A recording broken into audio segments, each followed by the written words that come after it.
महर्षि दयानंद सरस्वती विश्वविद्यालय के एमए पूर्वार्ध हिंदी साहित्य के तृतीय प्रश्न पत्र से संबंधित सभी विद्यार्थियों को डॉक्टर प्रमोद शर्मा, राजकीय महाविद्यालय टोंक, सह आचार्य हिंदी का नमस्कार मालूम होगा।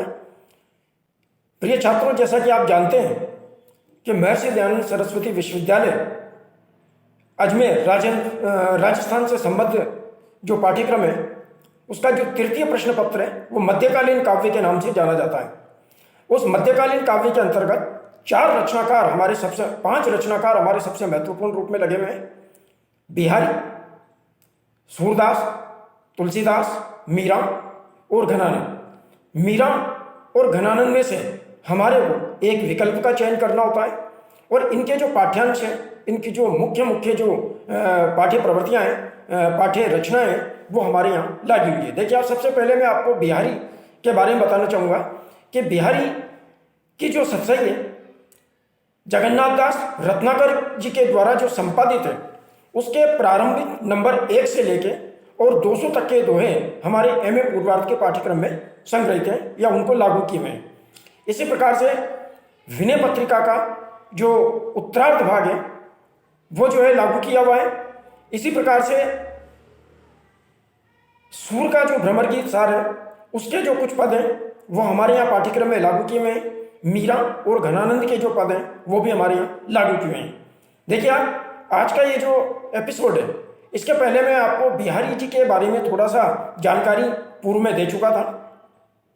आज हम बिहारी के उन 2-3 दोहों के बारे में चर्चा करेंगे इसमें, जो बहुत ज़्यादा महत्वपूर्ण है और परीक्षा की दृष्टि से वो सबसे महत्वपूर्ण होते हैं। प्राय परीक्षा के अंतर्गत उनसे संबंधित जो व्याख्या होती है वो पूछी जाती है। देखिए, उनका जो सबसे पहला दोहा है वो ये है कि मेरी भव बाधा हरो राधा नागरी सोए, जा तन की झाई परे श्याम हरित दुति होए। बिहारी ने जब अपनी रचना को प्रारंभ किया, जब अपनी सत्सई को लिखना प्रारंभ किया, तो देखिए उन्होंने ये प्रथम दोहा उनका माना जाता है। प्रथम दोहा का मतलब ये कि मंगलाचरण भी इसको हम जो है रचना का मानते हैं, क्योंकि बिहारी जो थे वो माथुर चौबे जाति के ब्राह्मण माने जाते हैं और राधा वल्लभ संप्रदाय से संबंधित थे वो, यानी राधा वल्लभ संप्रदाय में उनको दीक्षित माना जाता है। और राधा वल्लभ संप्रदाय में कृष्ण भक्ति की अपेक्षा राधा की भक्ति को ज़्यादा महत्व दिया जाता है। तो जो बिहारी थे वो राधा वल्लभ संप्रदाय से संबंधित थे और उन्होंने अपने इस दोहे के अंतर्गत किस प्रकार से राधा की भक्ति करते हुए अपने जीवन के सांसारिक कष्टों को, सभी प्रकार के दुख दर्दों को दूर करने की प्रार्थना की है। और साथ ही साथ बिहारी ने इस दोहे में देखिए किस तरीके से भगवान श्री कृष्ण के प्रति भी अपना प्रेम प्रकट किया है। यह उनकी चमत्कारपूर्ण शैली का ही एक बहुत जबरदस्त उदाहरण है।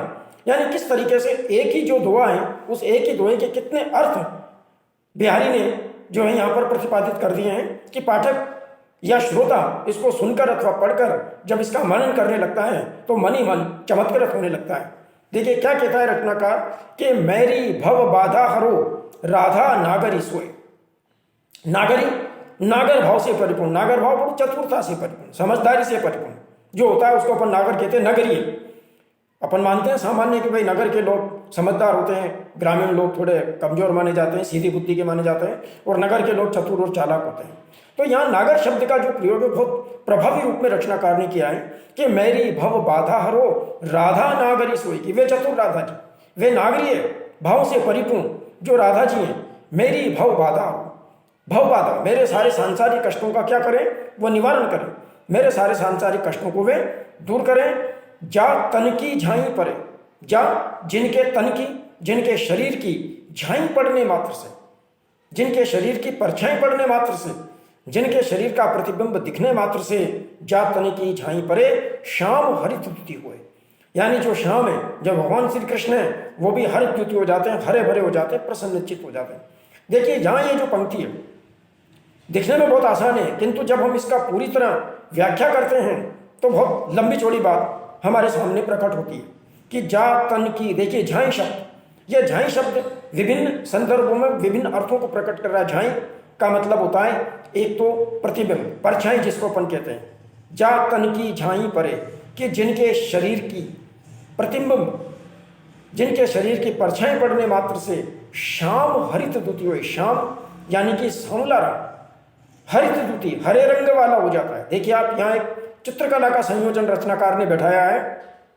क्या कहता है कवि? ऐसा माना जाता है कि जब नीला और पीला रंग जब मिल जाता है तो हरे रंग का निर्माण हो जाता है। अब देखिए राधा का जो रंग था वो गौरवर्णीय था, वो पीतवर्णीय था, स्वर्णिम सुनहरी आभा से परिपूर्ण थे, और श्री कृष्ण का जो रंग था वो श्यामवर्ण था, सांवला था, नीलवर्ण था। तो राधा के शरीर का प्रतिबिंब जब श्री कृष्ण के ऊपर गिरता है तो जो श्री कृष्ण है वो हरित द्युति हो जाते हैं, हरे रंग वाले नजर आते हैं, अर्थात उनका जो सांवलापन है वो एक प्रकार से समाप्त हो जाता है।